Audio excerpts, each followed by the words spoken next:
Sometimes you try and look for an amazing, clever new way of doing a review, and sometimes you look at other people doing reviews and think, I want to do a review like that.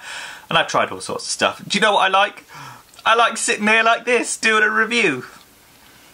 It's as simple as that. One of the beautiful things about having a girlfriend that also collects Transformers is A, you get all that crap in the background for free-ish. And B, you get to experience lots of things that you would never have experienced before. Now, I would never have bought this toy in a million years.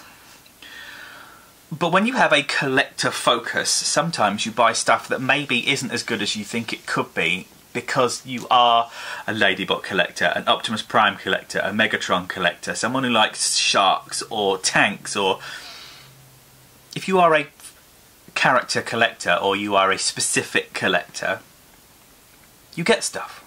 Toy World Leia. Look at that. Look at that beautiful little thing. Look at it. From both sides, really, really nice. Beautiful dusky pink. When we got her out the box, it was like, oh, I don't like that pink. But now I've had her for a little... Now she's had her for a little while. The pink's really nice. The white on the wheels is good. The grey on the thighs and everything is just spot on. It's got this glorious little interior going on with a steering wheel and everything, but as I take my hand away, you'll see the elephant in the room. That is the back of the car. This is inexcusable. That is absolutely terrible. Now, when this toy was unveiled, when the pictures came out, when everything was just like, we're going to make one of these, I swore blind and I said to Emily, don't worry, there will be a back. There will be a back to it that is going to be a shield or a base or a station or something along those lines, okay? It just seemed so obvious that there was going to be something that goes along with it. This really is the back end of the car mode of this toy. It is two disjointed limbs sticking out in the middle of nowhere. Now, to anyone who's familiar with my channel, you will know that I like to squeak and warp and go, woo, make stupid noises when I get new things. This is a letdown. It really is. I'll go through the process, we'll talk about it, okay? The front is beautiful. These are beautiful. This is a shame because this moves up and down a lot, and if you press it, it'll line up, but if you let go, you instantly get this great big gap thing that's on the front. The little windscreen is beautiful. The wheels are really, really nice. It's a shame they sit on the outside of the vehicle mode quite so much, but it's not the end of the world. We can probably live with it. The seats on the inside are really, really nice. I love that. The area on the back is good. The whole front of the car does it for me, okay? Everything's great. But then when you get to this at the back, it's unforgivable. I mean, underneath, it's just a folded up robot. This is...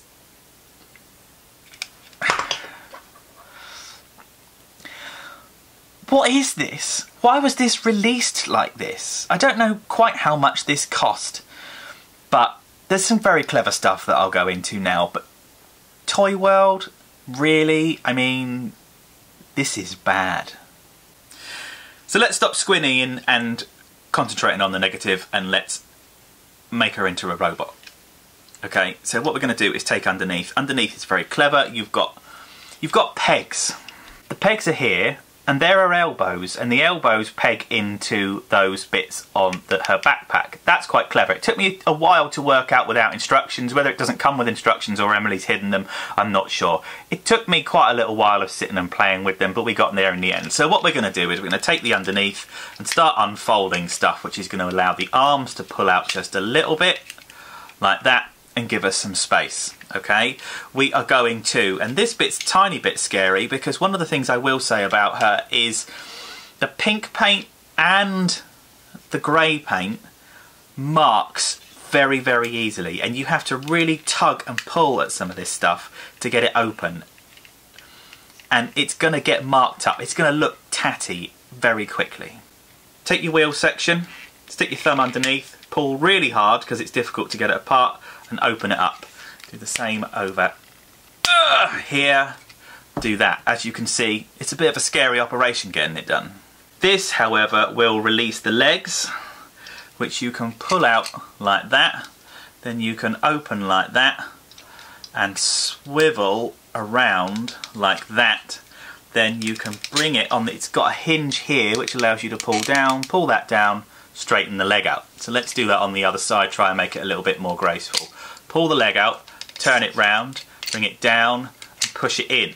Okay, now I'm going to show you very quickly. If I push that back out, on the underside of her, I'm not sure if you can see, there is already loads of pink scuff marks where the thigh rubs on the pink arse of the robot toy.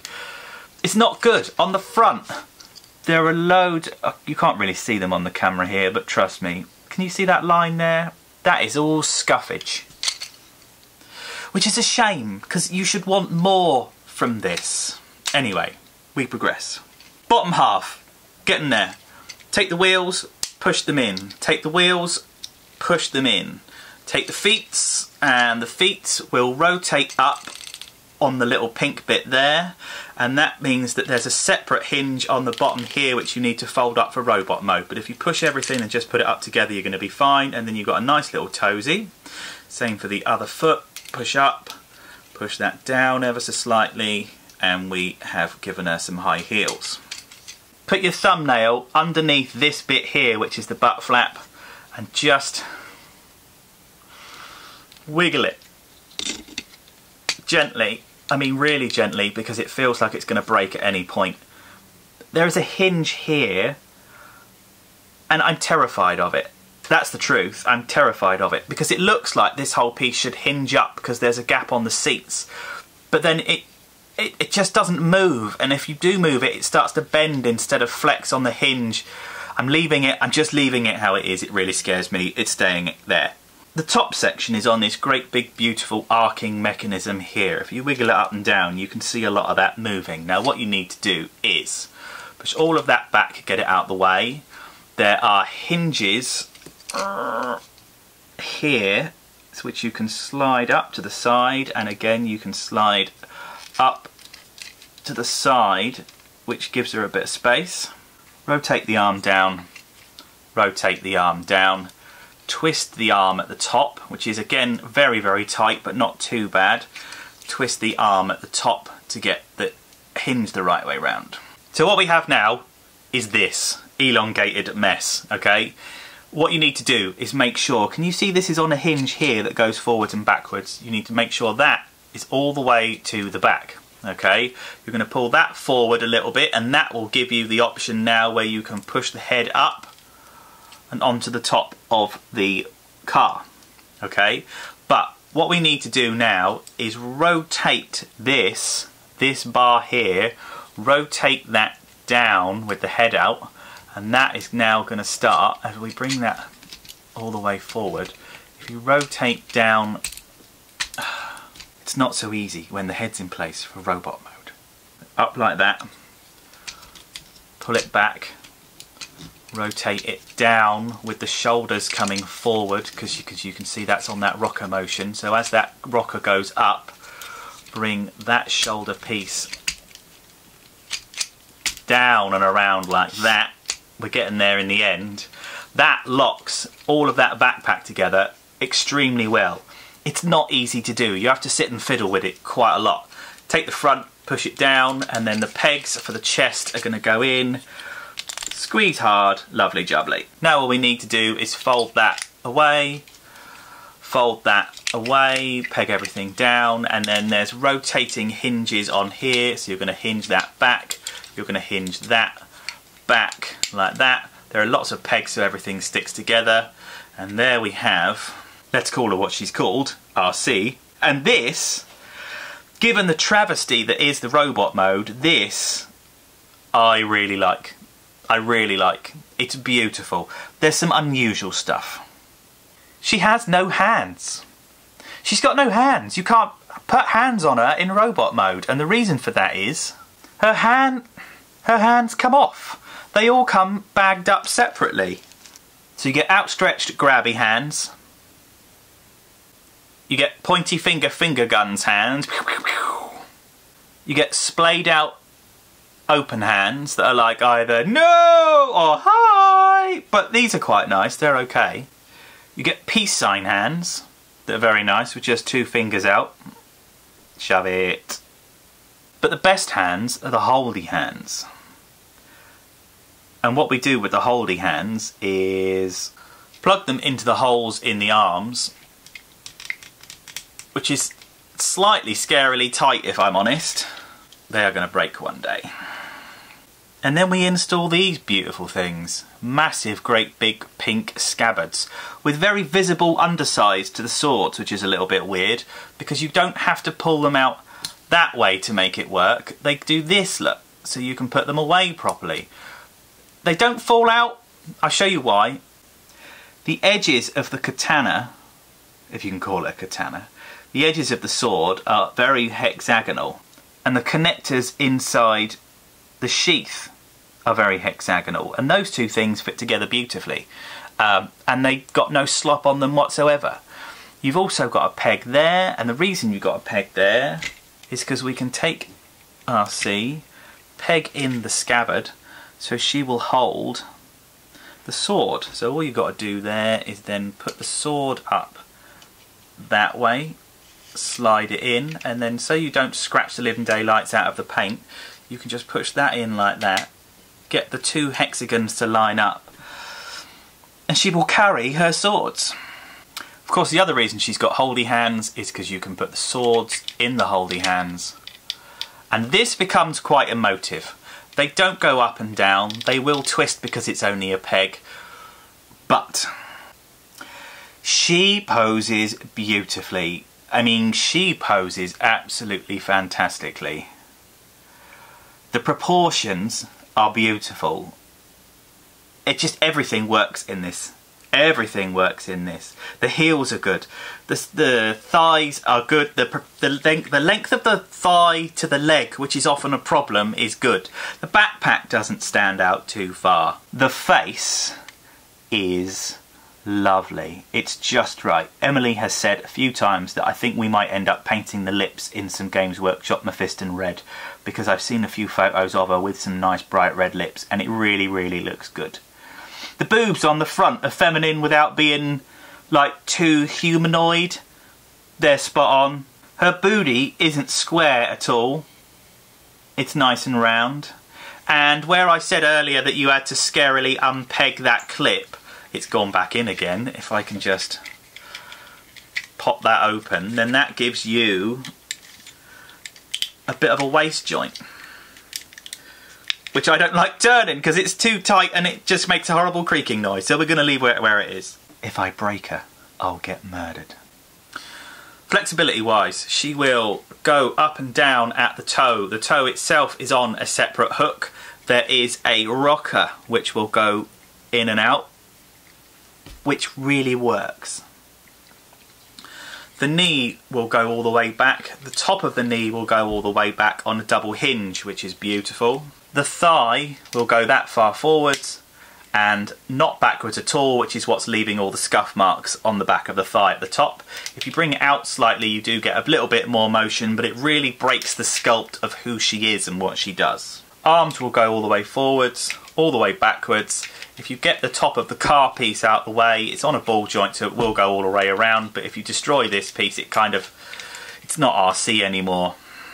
The elbow will go forwards on a double hinge, which is beautiful, and go back in. Head will turn that way, go all the way around on a hinge joint. It will look up that far and look down that far. She will also do quizzical dog. The head makes this because it doesn't matter how you pose her, the head will look up and down, it will quiz, so she can look scared or inquisitive or angry. It's just really nice pose-wise. She also comes with 2 guns. Very nice, very dainty little guns. They could have done with a bright dry brush if you ask me. Pink handles of them, go in the hands beautifully. Kinda really like it if I'm honest. Really, really good. She can be a twin pistol sharpshooter. crazy IDW ninja assassin, or to an extent the beautiful pink lady that I kind of think half of us want her to be. What she is, though, is beautiful. And the truth is, it wasn't my money that bought her, it was someone else's money that bought her, which means I really like her, I'm really happy with her. I think if I had spent a huge amount of money on her, I would have something to say about some of the problems with her. As we've been transforming her now, there are plates on the back that I'm squeezing back into place on the legs. There are panels on the back of the forearms that I'm just squeezing back into place. The thighs are coming apart. The paintwork's terribly scratched. The longevity of this toy worries me. The pegs that go into the arms terrify me. They're going to come out one day and the peg's going to stay in there and the fist is just going to fall off and then that'll be it forever.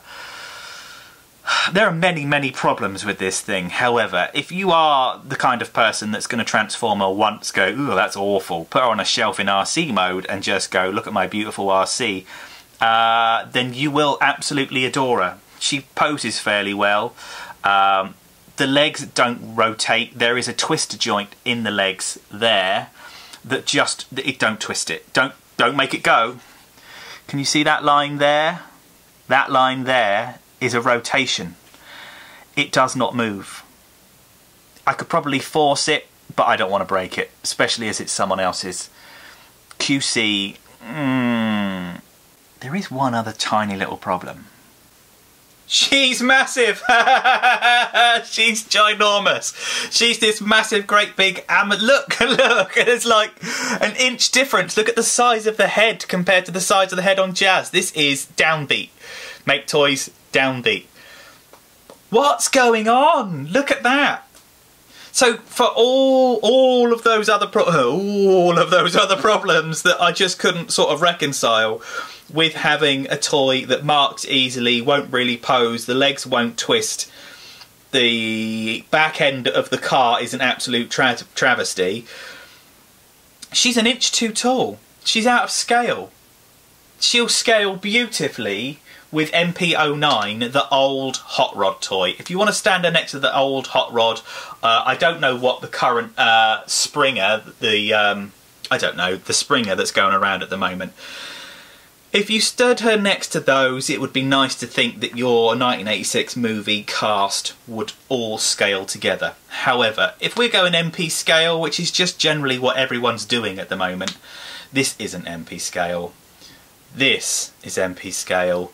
This is a massive, great big Amazonian warrior that's going to come and kill you in your sleep in the middle of the night with her 2 swords. As long as she doesn't have to turn to do it because her legs are fixed forwards. If you need her in your collection, go and get one. If you can be patient for the other one that's coming, the Fans Toys one,